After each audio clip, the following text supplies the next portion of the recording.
Mike Whiteman, welcome to the Soccer Queens podcast. Erica, thank you for having me. I believe this is the second time that I've been on at this point. Mhm.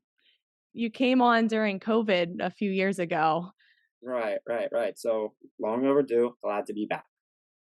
I'm so excited to have you, and I think you're one of my favorite soccer speed guys. And for everyone who doesn't know Mike, Mike is the current director of performance at the Pittsburgh Riverhounds, working with the ECNL and the first team. So just a wealth of experience with soccer players at a high level, and he's been there for over 15 years. Is that correct?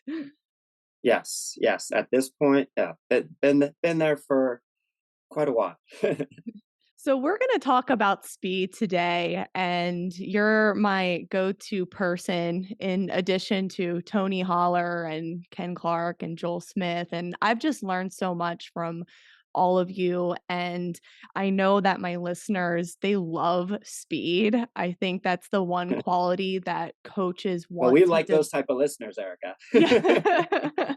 It's such an important quality for soccer players, and we're gonna get into this, but I just need to confirm, did you say the quote, "Build apex predators"? Was that you?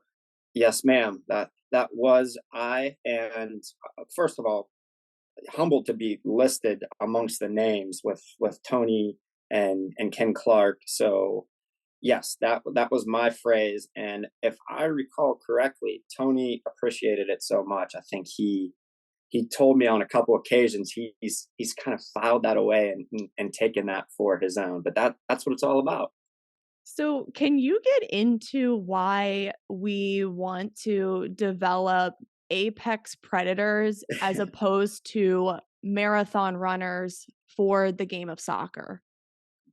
From just a very simple scientific standpoint, soccer is a a sport in which you are demonstrating alactic explosive efforts on a broad aerobic base.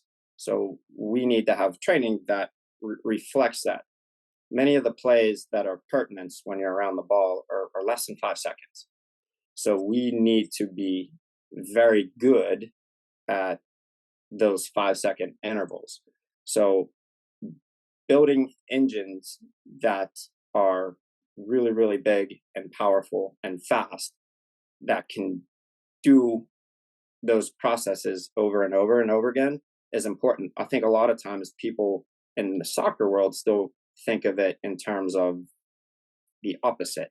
Let's build a broad base of aerobic fitness and let's hammer the athletes with volume, and they never truly address the maximum outputs or developing that top end ceiling. So it's important that you have both, but it's often neglected, the speed and power aspect and the current game as we see it.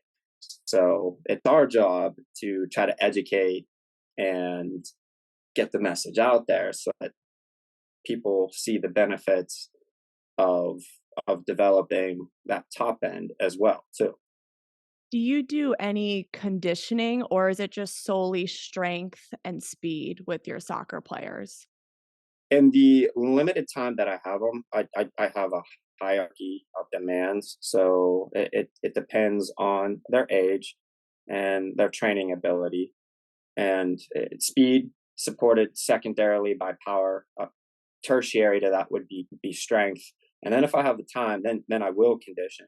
But the conditioning again falls in those parameters of duration and intensity that are probably no more than about 8 to 12 seconds, and then I just manipulate the recovery times based on currently where they're at. So you can have all of these grandiose plans, but depending on the variables of that day, how the athlete feels, what they've done, what their skills training look like, what their technical, there's so many different things, the homework demand, you never know really what they're at. So honestly, just kind of monitoring rate of perceived exertion and then slowly building them up over time, either in some sort of volume, or diminishing recovery times. But the beauty is in the subtlety there. You don't have to go crazy. I think a lot of times when coaches think conditioning, they think there's some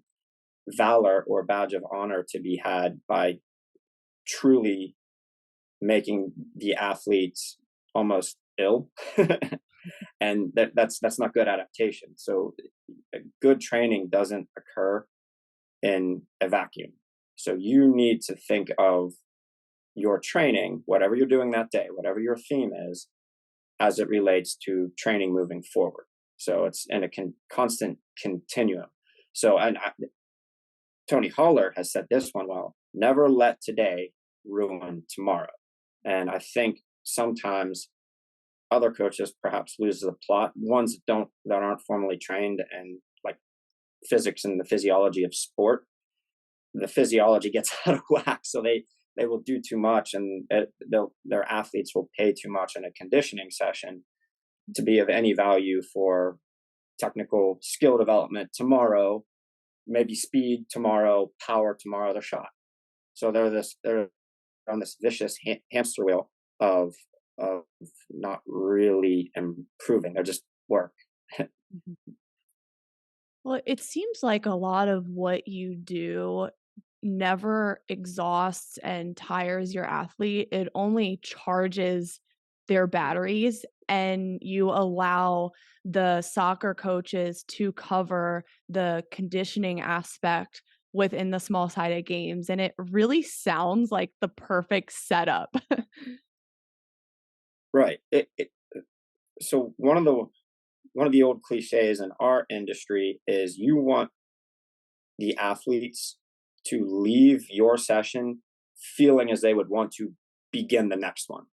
So always kind of working from that and intertwining a little bit of like the Hippocratic oath: first, do no harm. Right?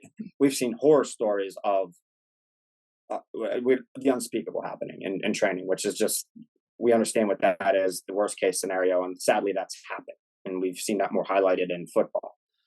However, it just kind of working backwards from there. All right, I want to do something of value, but I want to, oh, again, another Tony Hollerism. I want to cook the steak, but I don't want to burn it. I want to do something productive here, but I also want them to leave going over to their technical session absolutely, as my British friends like to say, buzzing. So just just always kind of looking at it from that 30,000-foot perspective, and never getting caught prisoner in the moment, because you can do that. Even an exercise or wrap the set, you can have that almost overly intense response to it, and understanding that you need to manage this. And I think those are even just perhaps maybe wise words for a 90-minute game too.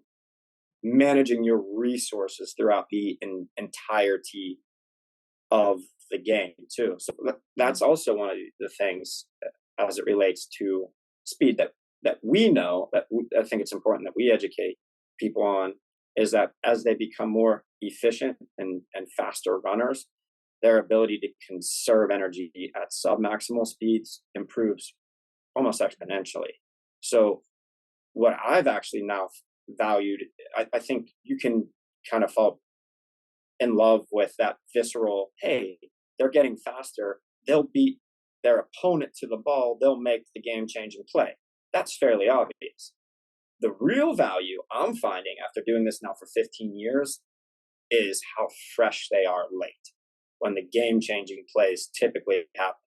That if we're thinking in terms of a fully mature either girl or guy playing 90 minutes, we'll just use that 80th minute on, my athletes are typically fresher. So that is just the cumulative effect of being efficient everywhere earlier. That's it. That is such a brilliant perspective, and it just made me think of my athletes when they've used the GPS trackers, and they look at some of their first few games, and they take pride in how much mileage they cover, but Right. that doesn't mean that they played well or they were efficient in their movements. And to your point, it's really being tactically smart, but also having that speed and knowing when to use that, and not just being this athlete who covers as many miles as possible and who's this endurance runner. Soccer is about efficiency, speed of play, and tactics. Right. And I'd like to cite for a specific example there in the middle of the 2010s, Michael Bradley. He was our center midfielder for the U.S., right? And he was champion, went to AS Roma, workhorse, right? He would just cover unbelievable quantities of ground. But then you could contrast that with someone like Pirlo, who wouldn't move anywhere, and you would look at his movement GPS data, legitimately almost would stand in one spot, but it would change the game. The point is that even as sports scientists that we are, it all should come back to efficiency for the specific sport that they're playing. So it's going to be relative almost to not just the position, but that athlete as well too. So we want to deliver the biggest impact, exerting the least amount of energy. So Mhm. there's a lot to be said for. I know probably some in our industry would be like, oh my, like how could pound speed champion Robert Pirlo? I mean, that's brilliant. That is purely fantastic that he could move nowhere and change the entire game. That's at the end of the day what it's about. So that's helpful for me to realize too that they're still playing soccer. So that's it. It's we're Erica, we're trying to weaponize them or give them an arsenal of tools at their disposal that makes movement on the field easier, so they can concentrate. Like I've told my kids, I want you to be able to focus on playing, not moving, because we've all been there. We played where you felt tired. Now you're just now you like you don't feel good. You don't feel right. You're chasing the game. We've all been in those games too when you're out possessed and you're truly chasing the game. It's not a fun place to be. But when you are in control of your faculties and you're dictating and you feel great and you can just focus on your next touch, opening up properly, everything going on like you're a step ahead almost. That means everything. And that's the value. But that's like the nuance, maybe the subtlety that you can kind of get lost in when you're like, all right, this time, this distance, this weight, like just keeping everything in a good perspective. So you mentioned earlier that the game players don't have the ball at their feet as much as we think, and when they Right. do, it's usually about 5 to 7 seconds Yeah. longest. Right. Why would we train speed off the ball versus on? That's the biggest question I get with soccer coaches. I have found that when you are trying to chase two objectives concurrently, you often achieve none. So when you add the ball into the equation, it mutes the velocity that they can achieve to some extent, and it also mutes the stress too. That's what it really boils down to. When we start, what we're trying to say to everyone else is we want to expose our athletes to the highest amount of stress possible in a controlled manner with getting them up to maximum velocity. The instant you add the ball in, it slows them down a little bit. So now we are truly hybridizing and diluting what we're searching for. So with that said, if we kind of approach the speed work or any exercise as a stressor as opposed to just an exercise, what is it doing to them physiologically? Nothing will impose more stress systemically to the body than achieving max velocity. And then you can even tweak the amount of stress within speed, for instance. There is a huge difference between an athlete spiked up on a track versus flats on turf. So my super advanced athletes, my Tessa Della Roses, who's at North Carolina, I will try to sneak and get her onto a track spiked up to really, really dial up that stress. And I believe this is a good segue too. Alyssa Thompson, who was just drafted #1 overall, straight out of high school to Angel City in the NWSL draft. She is the second fastest girl in California in the 100 meters, 11.74 seconds this spring. So that's the relationship there. So now, does that make her a better soccer player? Likely not, but does that help? Definitely, I would say.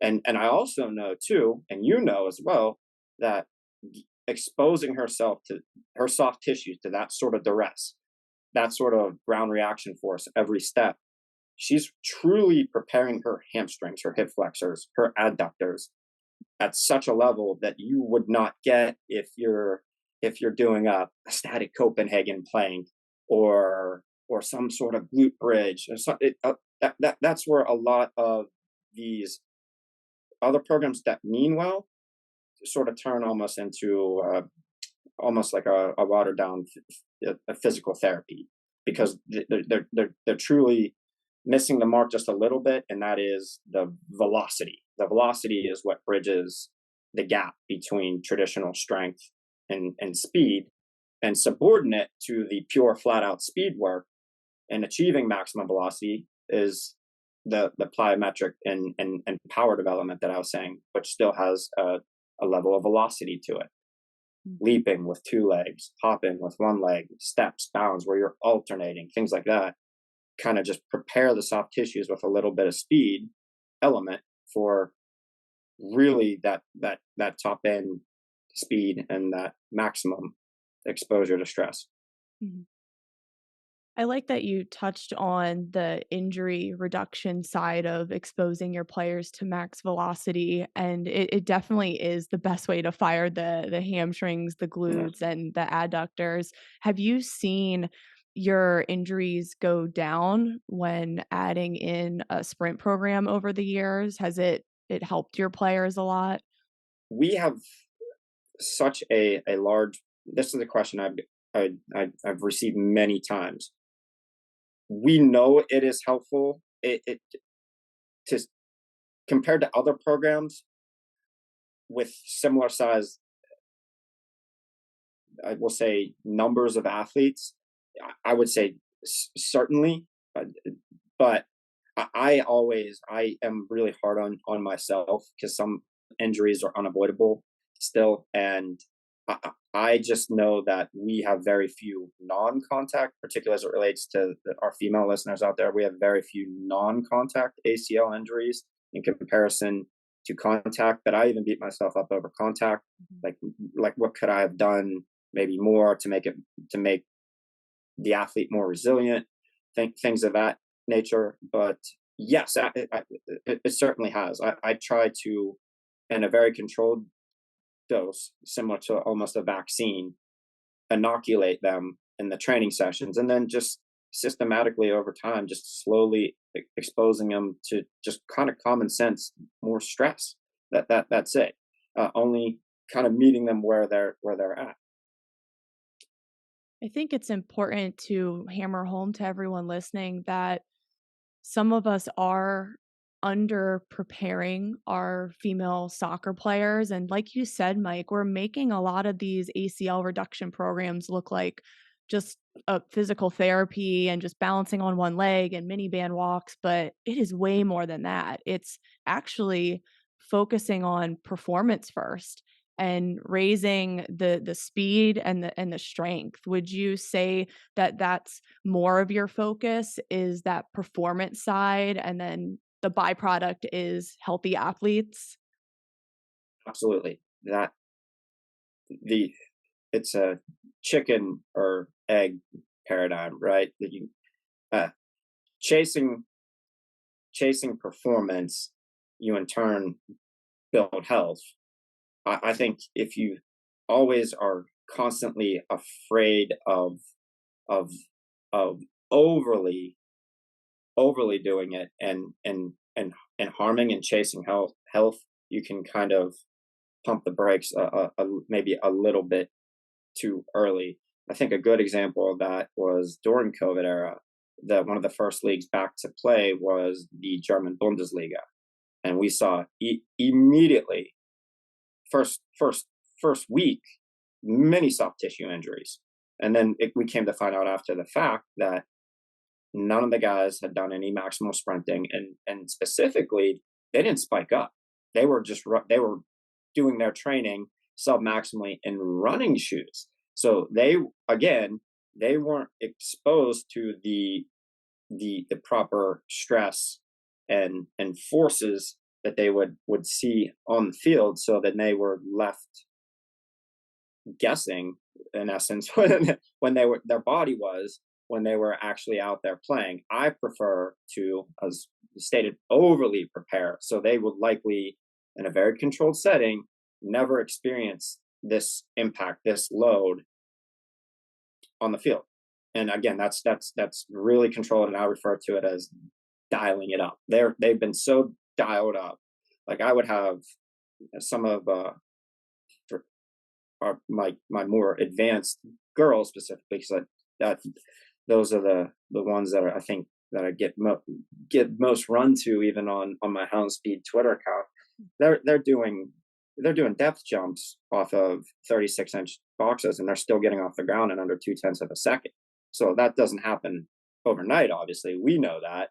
So I almost need to start putting out some of my videos. Do not attempt to do this at home unless you've been actually physically preparing for a couple of years, and in order to do these things.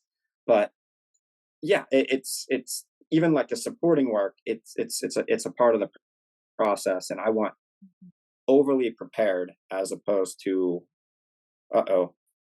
let's see what happens when we go out there. I think it was Mike Boyle who said if you want to just destroy your athlete's speed and just not build a good athlete, just have them jog all the time. I thought Yes. Yeah, that was really funny. yeah, that really sounds about right. But I suppose it makes you feel like you're doing it's not something productive. Right, right, and like you said, it's not enough of a stressor for those hamstrings to be fully prepared for the actions in the game, and we're not really raising that ceiling on their Mhm. mile per hour, that top end speed. And speaking of mile per hour, I want to just get some idea for the listeners for female soccer players who want to play at the D1 level. What is a good mile per hour number? What's an excellent mile per hour number?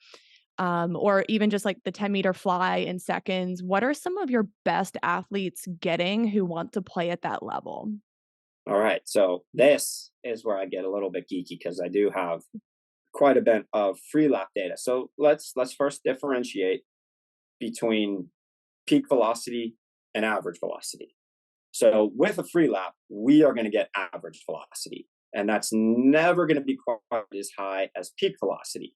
So when you watch Mbappe get a time posted when he's playing for France or PSG, or if you watch in the NFL, Tyreek Hill running down the sideline, what they are giving you on TV is peak velocity. So it's a little bit inflated, we shall say.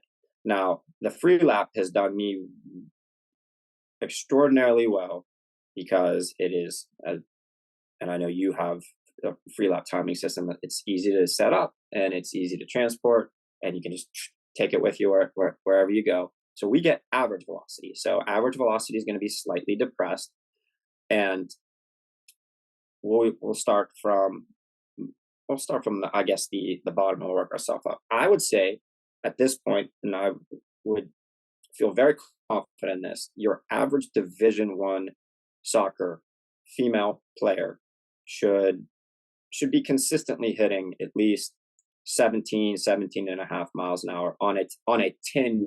I do 10-yard increments, but just because it's easier with high school football fields, so they can sometimes just, and with dartfish too, I can time them remotely, so it's easier to get a visual. So that is, 17 miles an hour is about a 1.18 second, 10 yards. So that's kind of that's what my expectation would be. That's Mhm. the bottom rung.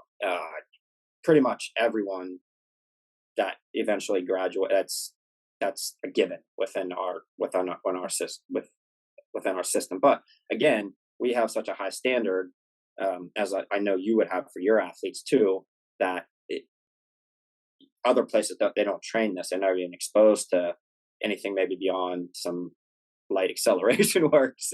So the idea of like of running a sub 1-2 for sadly still most out there listening is probably a bit of a difficult task. But Mhm. that would be my expectation: 17.5 miles an hour. When we start actually talking about good 18 miles an hour, so that begins at about, it's like 1.135, let's just say 1.14, well, 1.14 seconds. um, Fly 10, 19. Now we're really cooking for a female. So we're looking at about a 1.08 second 10-yard fly, and 20 yards, you're sizzling if you're a girl. Now I've had two do that. Tessa Della Rose was one of them. She ran a 0.98, uh, Oh my gosh. 10 yard fly, which equated to 20.8 miles per hour average. She did that spikes on turf at Highmark Stadium from a -1 lead in. She did that running a sub 5:40 on the free lap too. So she ran Mhm. a she's run a 4.9 electronic with from that -1. My fastest girl ever is a University of Maryland commit, Ashlyn Basinger. She has run a 0.96 10-yard fly, which is equivalent to over 21 miles an hour. So 21.2 Wow. miles an hour. Yes. Wow. So she is the top of the ladder there. So if I would say, just to, to make it as to summarize, if you're running 10 yards under 1.1 seconds as a female, you're moving. Mhm. And that would be kind of, just if we wanted an if then sort of response. If under 1-1 on a 10-yard fly, awesome. If over 10-1, then let's try to get under 1-1-1. So that'd be like a little bit under 19 miles an hour Thank you for those, and I think it's really good for everyone listening because they've never heard these standards before, and they do matter when you want to play at a high level, but a lot of people would argue, "Well, what if my female soccer player is a great soccer player, good technically, has a good soccer IQ, but she's on the slower end?" I would still argue at that level, your speed is gonna get you in the door and you're gonna have an edge over the girl that you're the exact same as technically and tactically. So, there's no such thing as too fast, I feel. there. Right. And it's relative to the person as well too. And again, I go back to what I was saying with the efficiency throughout the game. So if if it is not intended for everyone to be fast, that's fine. But everyone can get significantly faster and in turn improve their efficiency throughout the duration of the game. So that's fine. If you're a heady player and you're a center back, and again, similar to what I was describing with Pirlo sitting in the middle of the park dictating play, you sit in on the back line and you are just understand angles and position, and again, you don't have to move that much. That's fine. But again, at some point you are going to be exhausting energy at a rate at which you don't need to if you were just more efficient. So Mhm. it benefits everyone. And again, if maybe not even during that singular game, seasons are long. So we know that whether it's ACC play for my girls that are in college now, which they seem to girls seem to proliferate the Big Ten and the ACC in this from the Riverhounds Academy, whether it's the D1 college season or or a long high school season, it wears you down. So it's not like, hey, I made it through that game, and it's the third game of the season, and you're like, hey, I feel good. Well, talk to me at the end of the season. So that cumulative effect of just everything, the more efficient you can be, the more it matters. And we know that acute versus chronic loading matters at all ages. Doesn't matter if you're 10 when you feel like you recover instantaneously, or if, like, we know at this point now, getting older, that like we understand. Your body tells you a lot more about yourself in, in regard to the recovery aspect. But even little ones, the youngest ones, would do well to just rest and do something completely different and supplemental, just to prevent those overuse sort of scenarios, and keep them fresh as well too. Yeah, I'm glad we're really hashing this out, and this is such a great discussion, but I think there's really no downside to getting everyone faster. And like you said, everyone can improve, even if it's 1 to 2 miles per hour. Why not? Why Right, not fill that bucket and incorporate it into your training? I mean, what else are you going to prioritize? You already got a lot of the other buckets full. And speed is just so good for so many things, and not just soccer performance, but just your overall health and even your brain function. And I think it's right. I've important. I've contended too that it will enhance your technical ability.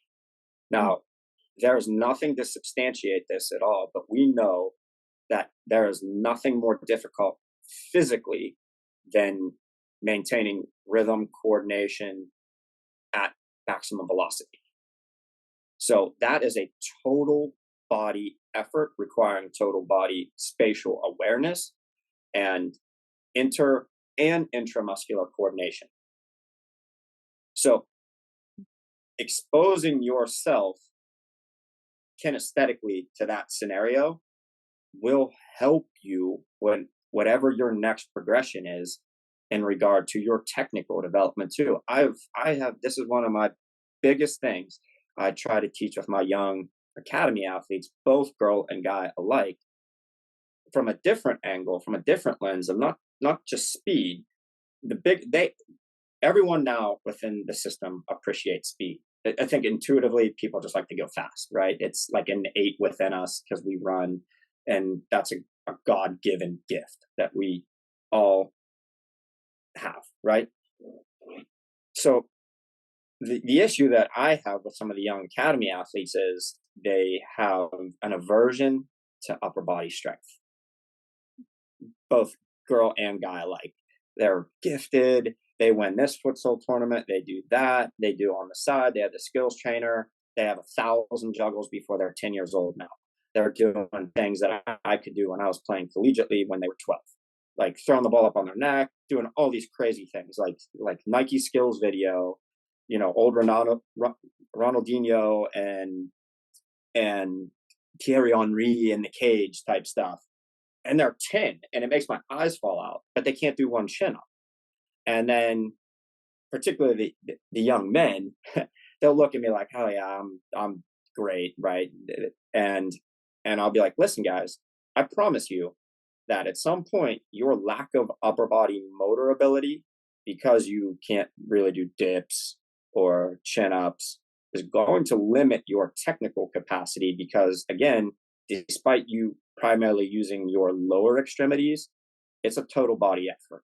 And I have used the visual of Messi on one of his crazy runs where he's just like a Jedi Knight weaving through the entire opposition. I promise you, and I'd make this assertion to the guys, that he's using every ounce of his being. He is so good. He might even have control over his hair. And almost I'm saying that tongue in cheek, but legitimate might be the case. So his control over his entire being everywhere is dialed in. And if you can't catch a ball, throw a ball, can't do a chin up, your upper body is going to limit your skill acquisition on the lower body because it's a total body thing. Mhm. Oh my gosh, that is incredible because I think so many soccer players, they always push back on the chin ups and the upper Yes. body work. And oh, we're going to get really scientific here, but so let's go into how that lack of upper strength and that stability of the trunk area Mm. impacts how the foot is striking the ground and that vertical force production. Yeah, it's total body control is necessary to have, first and foremost, a balanced athlete. And again, when we start talking about either performance or efficiency on the opposite end, if if you lack that pelvic stability, that ability to control the trunk, and that's really what it's for. Our our our core, which isn't more than just your abdominals, it's your lower backs, your glutes, your hamstrings, your QL, your quadratus lumborum, and your internal obliques, your deep and your superficial oblique. It's everything, and your hip flexors as well. It's psoas. So if you lack the ability to have that sort of control over those muscles, then you are not going to be able to either deliver or absorb force properly. And contrary to popular belief, it's not meant to just, those muscles are not meant to just lay on the floor and do crunches. They are there to resist rotation as we as human beings move. So that is the goal, and that's why there's value too. And I explain this to the kids, even for my older athletes and the pro team. I still have the pro team doing their dynamic warm-ups, doing crawls and all of these different patterns where they are exposing themselves to situations they would obviously never truly see on the field, but just to honestly get a lot of anti-rotational, anti-extension type work, and then also familiarize themselves with the ground in case they do fall, tumble, because it happens, and you get in these awkward positions. That's one of the, I think, the things that I've come to appreciate more over my 15 years at this point is kind of leaving even traditional strength conditioning more, uh, prioritizing velocity based things, but then kind of honestly almost embracing more non traditional strengths at this point as more valuable than like your typical, well, squat, deadlift sort of routine, just for the ability to have a suppleness to them as well. I've always loved, and I've taken from Bruce Lee and his turn of phrase that he liked to use was "be like water." So water can conform and adopt to any scenario that it's in, but it also at critical times can be extraordinarily powerful. So I think that's just beautiful. So the ability to flow and wiggle and slither, whatever adjective that you would like, has become more valuable than maybe 10 years ago. It was like explosive, like what they look. I probably visualize my ideal soccer player probably more like a safety or a cornerback or a wide receiver versus something more kind of becoming more like almost dancer esque now in terms of like my visual and in my brain. So that's it's probably unique to see how that's changed over the last decade with me, but that's sort of what I value, that ability to stabilize through dynamic movement is much more valuable than being able to do a plank forever, do X amount of crunches. How can you actually manage yourself moving in different scenarios and do that efficiently and emerge unscathed? I've actually noticed that, Mike, in a lot of your content, you're doing a lot of bear crawling variations, crab walking, crab bridges. rolling from the ground, getting up with no hands, and really just having your players get into these unnatural Right. positions for a soccer player, but it's really just firing these new muscle groups and working on that intermuscular coordination. And I definitely think it's fantastic that you're doing that with your athletes and for all age groups too, even the professionals as well. Yeah, they actually, I find that because everything becomes so specific at that point. As you can imagine, it's just getting from game to game and keeping them healthy. So at that level, it is about results. So we need to win, period. And we need the guys healthy in order to win. That is one of those things that one maintains health, and it actually interjects a bit of levity and just enough difference that it's like a breath of fresh air for them. They love it. They love it because when I first started doing it years ago, I was like, how would they? When I was younger, how will they receive this type deal? And over time, I get like those, like the wild card type days. Love it. That's like, all right, what are we doing today? So that's right. Like they truly are big kids. But the value is with the young kids, they need that because it's not about results. It's about development, and it's about doing what's best for sustainability, that hashtag LTAD, long term athletic development. It's about truly keeping them healthy and able to do what they love to do, and that is play soccer. So I'm sure it's such a breath of fresh air for them and just really getting them off the ball for once because at the level that you're at, they're constantly playing probably mm. over 10 months of the year. So I can Oh see yeah, why yeah, yeah. We're they in look forward to preseasons just start. speed Yeah. training. Right, right. Yeah, that was the one thing too, and I tried to throughout maybe even try to do maybe a little better job. So I always try to do a little bit highlighting throughout the season too. If they weren't doing those awkward crawls or we'll say unique strengthening exercises, I would reserve one day throughout the year to have them sprint and do plyos as well too, because that's one of the things that, and I've seen even at these top college programs, that quickly falls by the wayside. There is no in-season maintenance at all for power or speed work at all. So, like anything, use it or lose it. That happens really quickly throughout the season. So you just lose that twitch and that reactivity throughout the duration of that long season. And then if we do it well, there's no reason for that. Now it may be hard to have the adaptive reserve to get faster in season. Not I'm not suggesting that, but just merely having a strategy in place where you can take 20-25 minutes to address it so you can maintain it and not step backwards. That is definitely something that is more than capable of being achieved. I think you read my mind because my next question was, what does your typical in-season speed workout look like? Like, how many reps are you getting on the 10-meter flies? Like, what are you doing for plyometrics? How long is it? Right. So we diminish the time. So the critical thing here about in season is have to highlight the off season.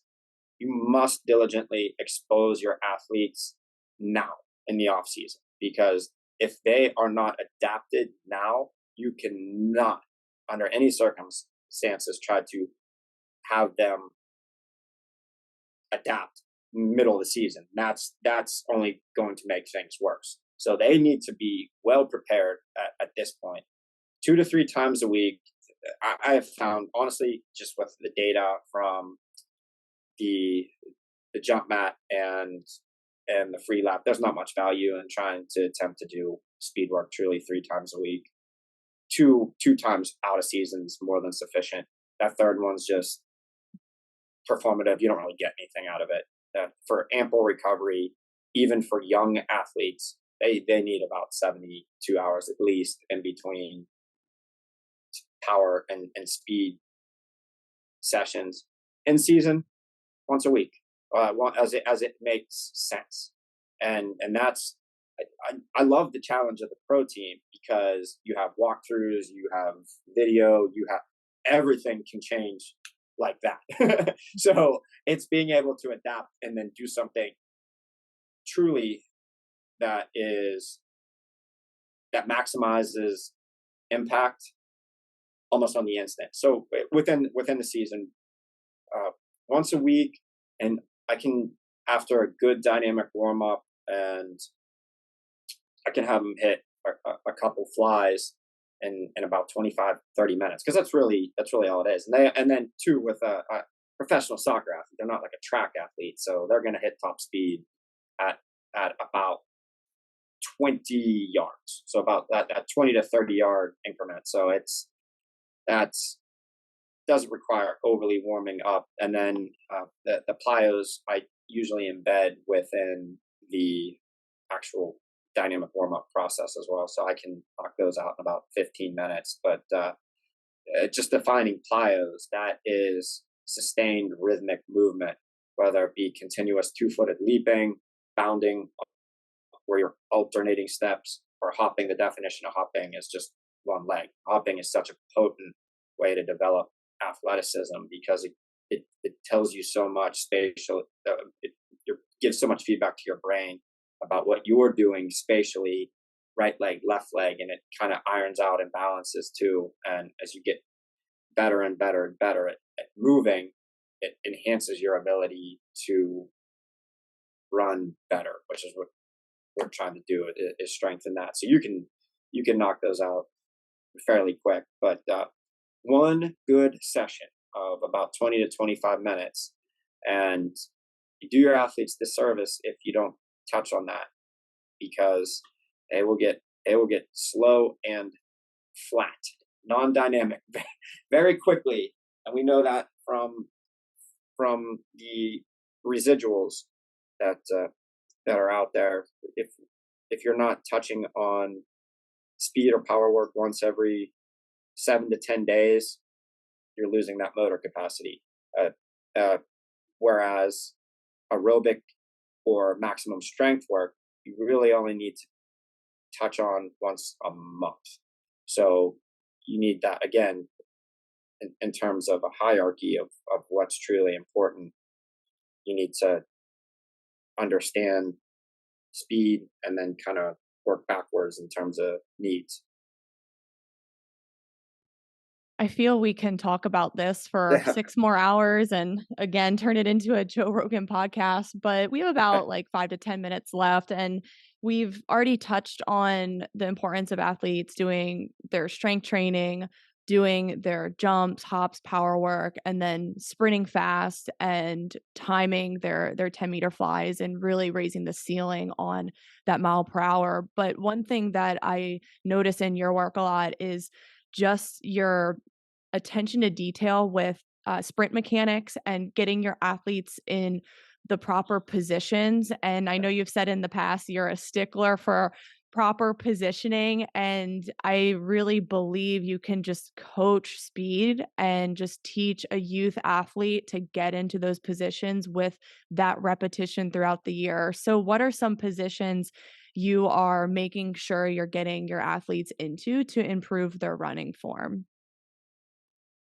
So having them understand, again, first and foremost, kind of going back to everything stemming from that neutral balanced pelvis, having them understand what that feels like in that hollow body position. So that begins honestly with a lot of even the pre-crawling, where I have them just hold a static bear position with the neutral pelvis, and then having them flip it over on their backside. They hold that dead bug position. That's where their value is, and that. So even before you even get them moving, you can start ingraining those motor patterns. So bear static, dead bug static, with that good hollow body position, and then you would just build them out to your traditional dead bugs. We get that contralateral opposite arm, opposite leg paradigm. The bear, that's what the value is in the bear as well too. You crawl opposite arm, opposite leg as well too. So it teaches that cross body coordination that's obviously necessary for running, and those are like really the true precursors to running. But we want to see that active glute on the stance leg and that active hip on the swing leg, and having to go back to being extraordinarily young and understanding what that might feel like to someone who doesn't know what that feels like is a unique coaching experience, because I am used to working with now a broad spectrum of athletes, and we know how that feels, Erica, like ourselves. So you're like, oh, this is implicit. It's not. A lot of these things, particularly at the youngest ages, it's like learning a new language to their body. So what something that becomes easy for a pro or one of my older academy athletes might be Swahili to a 10-year-old.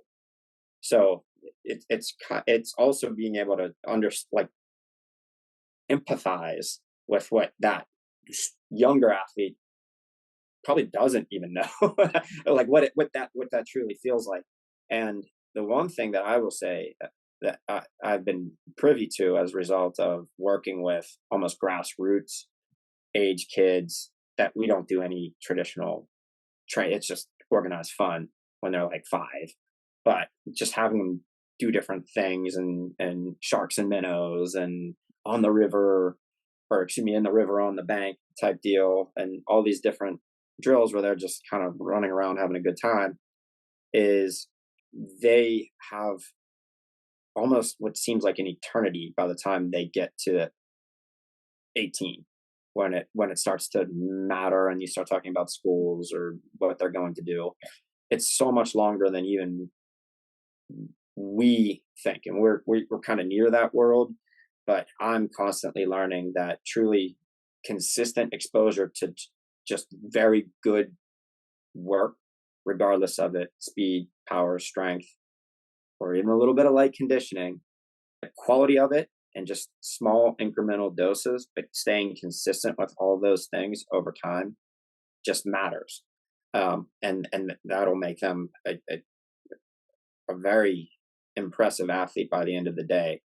But if you go back to just their positioning, it's starting with that hollow body, challenging that with limited speed, just like the crawls and things like that, the dead bug, and then having them actually get up onto their feet, march, then skip, then run.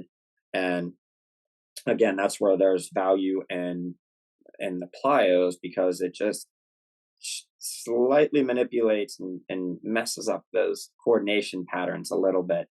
So really at that age, and honestly for all athletes, it's exposing them to just different quality ground contacts at all sorts of angles, because how each impact will land with each individual, we don't know. But we know the more we expose them to good ones at all different scenarios, it will lead to something good eventually. And then you'll actually be able to see it, given long enough, you'll see a pattern. Well, this person, the lateral bounding seems to unlock their ability to do linear acceleration work. We don't know why. It's not for us to know why, but that seems to help them. Maybe their adductors weren't firing in the proper hip flexion, because we know we know inside that like that is valuable for sprinting. They don't need to know that, but that seems to be helpful to them. Whereas maybe this single leg hops for speed, understand like how a person, like for this individual, grabs the ground and they project themselves forward. We don't know. But like we don't and it's so hard to say too. But again, over time you'll start to see certain primers almost for each individual that allow them to feel the best for success moving forward as it relates to like a speed or power. But yeah, if you can't get that neutral pelvis, then we're just kind of flailing in the wind there. Mike, I really appreciate this discussion and I want everyone to follow your work. And you post a lot of videos, so they'll be able to see what you've been talking about during this episode and that neutral position and all the bear crawls you're doing and the running form videos. So, where can everyone find you on Twitter? At Hound Speed, it is where I put all the training for my academy athletes and my professional team athletes too. They are out of season right now, but we are going to be gearing up for the preseason here shortly. So you will see those coming as well. And then just uh, random thoughts and random other things we'll say as well too. So it's something that's kind of taken on its own life of its own at this point. So please check out Hound Speed if you'd like to see more about the Riverhounds Academy program. I'll include the link to Houndspeed in the caption below. And Mike, I thought you were going to change your handle to Fit Soccer King because you're Oh basically yeah, like yeah, right. basically me in male form. Right. Maybe one That's day. how that's and honestly, every time I've ever spoken of you to my athletes, that's how I have represented you as well too. She is the female version of me. So That's so funny. about 10 years younger though. So I thought it was so cool how, you had that post of Yaya reading the book. That was yeah. just a very special moment, and it just makes me so happy to see just 2 coaches really, really impacting and getting through to youth and the importance of performance training and taking care of your body, and it's just so nice to see all the work that you're doing, and you've been at Riverhounds for so long, and I'm sure they want you to be there forever. Well, God willing, hopefully, this is only the beginning of something even much greater, we shall say. So, Brilliant. Well, guys, I hope you enjoyed this episode, and I will see you on the next one.